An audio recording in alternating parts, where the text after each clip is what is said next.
Bonjour à tous et bienvenue dans cette vidéo où nous allons parler d'un phénomène que vous avez tous déjà rencontré dans la vie quotidienne sans jamais y prêter la moindre attention, le phénomène de diffraction des ondes. On va d'abord voir donc dans quel cas très simple du quotidien peut s'illustrer ce phénomène. On essaiera ensuite de comprendre qu'est-ce qui le provoque et à quelles conditions est-ce qu'il apparaît. Et enfin, dans une deuxième partie, on s'intéressera aux montages expérimentaux facilement réalisables qui permettent de l'étudier sur le plan mathématique, ainsi que regarder un cas particulier de ce phénomène. Commençons donc par nous intéresser à un exemple dans lequel vous avez tous au quotidien rencontré la diffraction. Ce cas simple, c'est celui du son qui traverse une ouverture quelle qu'elle soit. Je vais prendre dans mon exemple un arche, ça pourrait aussi bien être la porte de votre maison ou n'importe quel autre orifice de taille significative. Si du son arrive sur cette ouverture, donc moi mon arche ici qu'on va schématiser ainsi, et qu'il provient d'assez loin dans la rue, on va pouvoir considérer que les fronts d'onde qui composent ce son sont tous parallèles les uns par rapport aux autres. Pour rappel, le son, qu'est-ce que c'est? C'est une succession de compression et décompression de l'air. On peut le représenter par une succession de ce qu'on appelle des fronts d'onde, c'est-à-dire un ensemble de points de l'espace qui sont dans la même configuration. Ici, ça peut être par exemple, pour illustrer notre cas, l'ensemble des points qui subissent la compression en même temps. Si le son qui arrive est périodique, c'est le cas de ce que je dessine ici, les fronts d'onde sont tous espacés de manière régulière dans l'espace, ça correspond à ce qu'on appelle leur longueur d'onde. Alors, le son arrive donc sur un mur de pierre qui va l'arrêter, sauf au niveau de l'ouverture, bien sûr, où le son va pouvoir passer. Ce que l'on pourrait s'attendre à voir, c'est, de manière assez logique, que donc le son est coupé au niveau du mur, mais qu'au niveau de l'ouverture, il continue son chemin tranquillement, et qu'on a la succession de compression et décompression qui se répandent dans l'atmosphère comme ceci. Toutefois, vous savez tous très bien que ce n'est pas le cas, puisque vous savez que lorsque vous êtes sur le côté d'une telle ouverture, vous attendez à côté d'une porte qui est ouverte, à cet endroit-là par exemple, vous entendez très bien ce qui se passe de l'autre côté du mur. Et c'est pas à travers le mur que vous l'entendez, c'est bien à travers l'ouverture qui vous sépare de l'autre côté. Le mur bloquant, lui, bien sûr, le son, ça veut dire que c'est l'ouverture qui va jouer sur la propagation du son et que le schéma qu'on a fait à l'instant n'est donc pas valide.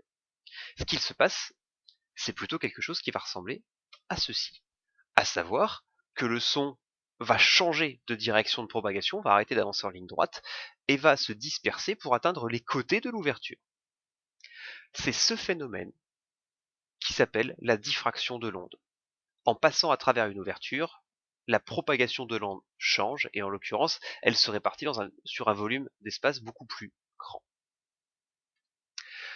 C'est facile à se rendre compte lorsque l'on a l'exemple de la porte, toutefois dans le cas de beaucoup plus petites ouvertures comme le trou d'une serrure. Si vous faites attention, vous mettez l'oreille à côté du trou d'une serrure, on entend très bien ce qui se passe dans la pièce d'à côté. En revanche, si on éloigne ne serait-ce qu'un tout petit peu l'oreille, même en maintenant l'oreille dans la direction du trou de la serrure, on entend très rapidement plus du tout ce qui se passe de l'autre côté. Pourquoi? Parce qu'à travers le trou de la serrure, le son subit de la diffraction. Il est donc, au lieu d'avancer en ligne droite, envoyé dans toutes les directions au niveau de la serrure. Comme le trou est petit, une toute petite partie du son originel passe à travers la serrure. C'est donc une toute petite énergie qui est transportée par cette onde. Si immédiatement elle est dispersée dans toutes les directions sur un grand volume, et bien très rapidement elle perd en énergie, et donc si on s'éloigne ne serait-ce qu'un petit peu du trou de la serrure, on ne l'entend plus du tout. Pour comprendre ce qui est à l'origine de ce phénomène, en tout cas de quels paramètres il va dépendre, ce phénomène de diffraction, on va venir à un cas plus visuel que le son qui lui est compliqué à se représenter. On va s'intéresser à la houle, donc un ensemble de vagues, qui arrive sur l'entrée d'un port. Cette fois-ci, mon schéma, ce sera l'entrée d'un port. Dans la plupart des cas, vous n'allez pas voir le phénomène de diffraction à l'entrée d'un port, et la houle va tranquillement traverser l'entrée du port, et continuer en ligne droite avec des fronts d'onde, donc des sommets de vagues bien réguliers comme c'est représenté ici. Toutefois, on peut voir apparaître un phénomène de diffraction. L'apparition de ce phénomène de diffraction, il va être lié à la taille de l'ouverture du port. Mais la taille de l'ouverture du port ne fait pas tout. C'est la taille de l'ouverture du port quand on la compare à une grandeur caractéristique de l'onde, donc ici ma houle, mes vagues. Cette grandeur caractéristique, si on parle d'une distance pour l'ouverture du port, c'est bien sûr l'équivalent d'une distance pour l'onde, à savoir la longueur d'onde. la distance qui sépare deux sommets de vagues ici, deux zones de l'espace qui sont dans le même état vibratoire. Si l'entrée du pore devient assez proche en taille de la longueur d'onde, on dit classiquement du même ordre de grandeur que la longueur d'onde, à ce moment-là, un phénomène de diffraction va pouvoir apparaître et les vagues qui traversent vont commencer à subir une dispersion dans l'espace.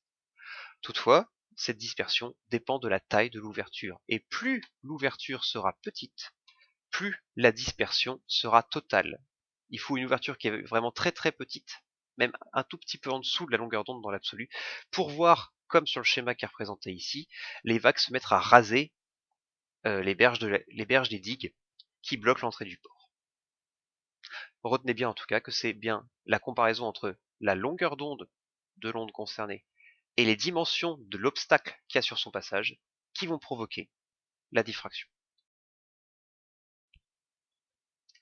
Étudier mathématiquement la diffraction, c'est peu facile avec les ondes mécaniques comme le son ou les vagues.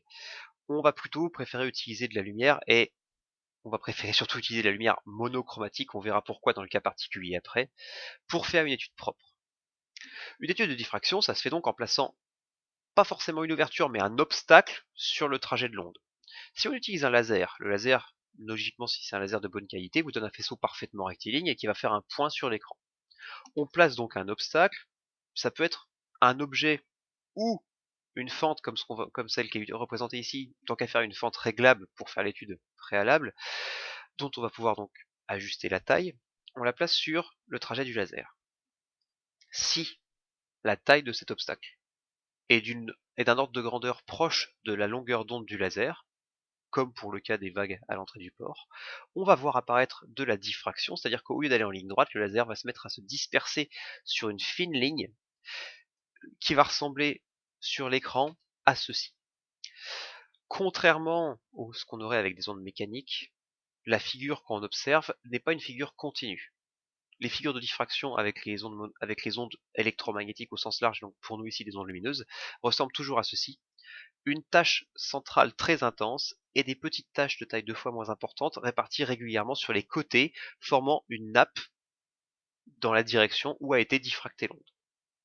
Là, ce que vous avez sous les yeux, c'est ce qu'on obtient si la taille de l'obstacle reste assez grande par rapport à la longueur d'onde.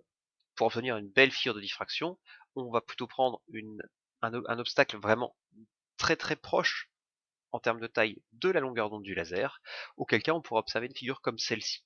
Une tache centrale bien visible, des taches latérales 2 fois plus petites, beaucoup moins visibles, on en voit à peine 4 là, alors qu'en fait elles sont toutes présentes, mais il faudra des instruments capables de les mesurer parce que l'œil ne peut plus détecter la faible luminosité qui reste sur ces taches. Sur notre schéma, le paramètre qui va permettre d'étudier le phénomène de diffraction, c'est un angle qu'on appelle le demi-angle de diffraction, qu'on va positionner entre le trajet qu'aurait dû suivre le laser s'il avait pu continuer en ligne droite, simplement, en pointillé, et le rayon qui est placé au-dessus, qui correspond à la lumière en bordure de la tache centrale. Cet angle, on peut démontrer assez facilement qu'il est connecté à la taille de l'obstacle qu'on a mis sur le trajet du laser, donc cette taille étant pour nous la largeur de la fente A, par la relation θ égale lambda sur A. Donc θ, l'angle en radian, entre la bordure de la tache, entre le rayon qui va faire la bordure de la tache et la position centrale du laser, lambda la longueur d'onde du laser et A la taille de l'obstacle. Le but des expériences de diffraction comme ça, c'est souvent justement de mesurer des objets aux petites dimensions, donc de mesurer la taille d'un objet qu'on place sur le trajet du laser de très petites dimensions. Pour ça, il faut être capable de remonter donc à cette dimension. Mesurer l'angle θ, qui est un angle que fait une nappe de rayons lumineux, c'est pas forcément facile, mais en revanche, on peut le connecter à des dimensions qui, elles, sont faciles à mesurer. Ces dimensions, c'est la distance d entre l'obstacle et l'écran, et la taille donc de la tâche centrale qu'on voit apparaître sur l'écran. La taille de la tâche centrale qu'on voit apparaître sur l'écran. Pour la mesurer, il faut faire très attention parce que la taille qu'on va voir à l'œil nu dépend énormément des conditions de luminosité. S'il y a un tout petit peu de lumière dans la pièce, on va voir beaucoup moins la tache et elle sera donc plus petite à l'œil nu. Pour être certain de toujours mesurer la même chose, il faut faire attention et bêtement prendre non pas la bordure de la tache que vous voyez à l'œil nu, mais le milieu des deux intervalles sombres qui séparent la tache centrale des taches qui apparaissent sur les côtés. Si donc on s'intéresse à ces deux distances, la distance D entre l'obstacle et l'écran et la taille de la tache sur l'écran, et bien en fait on se rend compte qu'on a un triangle rectangle là avec notre angle θ. Et que ce triangle rectangle, on peut lui appliquer de la trigonométrie, et en fait la tangente de l'angle θ vaut côté opposé sur côté adjacent. Le côté opposé c'est la moitié de la taille de la tâche centrale, donc L sur 2, le tout divisé par D, côté adjacent, la distance entre l'obstacle et l'écran. Une propriété mathématique de la tangente que vous ne connaissez pas forcément, c'est que la tangente d'un angle qui est exprimée en radians, elle est quasiment égale à cet angle tant que l'angle reste assez petit. En degrés, un angle assez petit pour que cette propriété soit valide, c'est en dessous de 10 degrés. Pas très grand donc.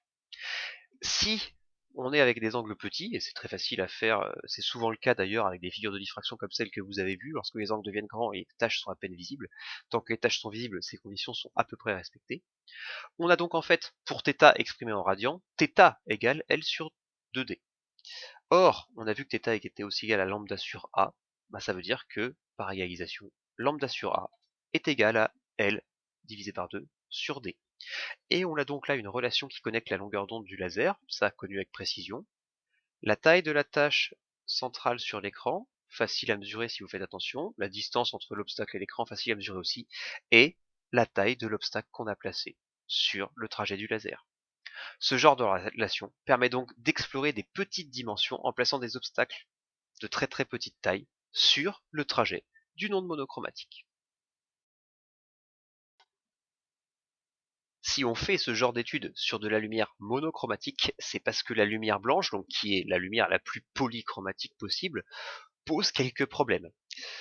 En effet, la lumière blanche, par définition, contient toutes les longueurs d'onde du domaine du visible et au-delà, mais on ne voit que celle du domaine du visible, donc de 400 à 800 nanomètres à peu près. Or, on a vu que la diffraction, via l'angle θ, va être directement liée à la longueur d'onde. Plus la longueur d'onde sera importante, plus la diffraction sera elle aussi importante. Ça veut dire quoi? Que les petites longueurs d'onde, comme le bleu, le violet, vont subir une diffraction qui sera moins grande, moins importante que celle que va subir les grandes longueurs d'onde comme le rouge. Ce que je viens de représenter, c'est donc un faisceau de lumière blanche qui arrive sur un obstacle. La tache bleue qui voudrait apparaître avec le bleu que contient la lumière blanche sera plus petite sur l'écran que la tache centrale rouge qui va apparaître, puisque l'angle θ sera plus grand pour le rouge. La conséquence, c'est quoi? C'est que sur la partie centrale de l'écran, on a superposition de la tache bleue, de la tache verte, de la tache jaune, orange, rouge. On a superposition de toutes les couleurs sur le centre. Donc on voit de la lumière blanche sur l'écran. Mais en revanche, là où la tache bleue s'arrête, les autres couleurs sont encore présentes. Et si on prend le cas extrême pour simplifier, on n'a que du bleu et du rouge. Du coup, ça veut dire quoi? Que là où la tache centrale bleue s'arrête, il reste la tache rouge sur les côtés. Mais il n'y a plus le bleu pour se combiner avec et faire de la lumière blanche. Du coup, ça veut dire quoi? Ça veut dire que sur les côtés, on va voir apparaître du rouge. C'est ce qu'on appelle des irisations. On va voir une petite apparition de la couleur rouge sur les côtés. Toutefois, la figure de diffraction, c'est pas juste la tache centrale. Il y a aussi des taches latérales que vous avez vues tout à l'heure. Ces taches latérales, qu'est-ce qui va leur arriver? Les taches du bleu seront plus proches de la tache centrale que pour le rouge. Ça veut dire que on va avoir par exemple la tache centrale bleue qui va être définie par les deux rayons que je viens de rajouter, la tache secondaire pour le bleu définie par les deux rayons que je viens d'ajouter, et la tache secondaire pour le rouge sera décalée, largement décalée. Ça veut dire que ces deux taches ne vont pas se superposer totalement. Il va y avoir proche de la tache centrale un petit peu de bleu qui va apparaître, une zone où les deux taches secondaires se superposent, et puis le plus loin possible sur cette tache secondaire, uniquement du rouge. Ça, on va s'éloigner un moment de mon modèle simplifié, on peut l'observer avec de la lumière blanche, c'est un montage facile à faire, on prend une lanterne, un montage avec des lentilles pour avoir des rayons bien parallèles, on place une fente sur le trajet, et on observe alors une figure comme celle-ci. Cette figure, je vais la remettre à côté de mon écran pour faire la comparaison. On a bien une tache centrale extrêmement lumineuse, blanche puisque superposition de toutes les couleurs. En revanche, sur les bordures de cette tache blanche, on voit apparaître un espèce de jaune orangé, rougeâtre vraiment sur les extrêmes. C'est les irisations rouges dont j'ai parlé tout à l'heure. Et immédiatement après, on voit apparaître une succession de violets, bleus, etc. Une espèce de zone un peu blanchâtre, grisâtre, et ensuite à nouveau du rouge. Bah, c'est quoi ça? C'est la première tache secondaire. Les irisations bleues d'abord, la partie où les couleurs se mélangent, où on a un petit peu de blanc, ici du gris tellement il y a peu de lumière, et à nouveau du rouge. Et plus on s'éloigne de la tache centrale, plus on voit apparaître toutes les couleurs du spectre, puisqu'en fait toutes les taches de diffraction dues à chacune des longueurs d'onde différentes ne se superposent plus du tout, laissant dans les zones sombres de chacune des couleurs apparaître les couleurs qui elles sont visibles. C'est ce qu'on appelle un phénomène d'irisation. C'est pour ça bien sûr que étudier se servir de lumière blanche pour faire une investigation sur des petits obstacles n'est pas possible et qu'il faut utiliser une lumière monochromatique. Voilà, c'est tout pour cette vidéo. N'hésitez pas à la regarder plusieurs fois pour être sûr d'avoir bien tout compris. Et à bientôt!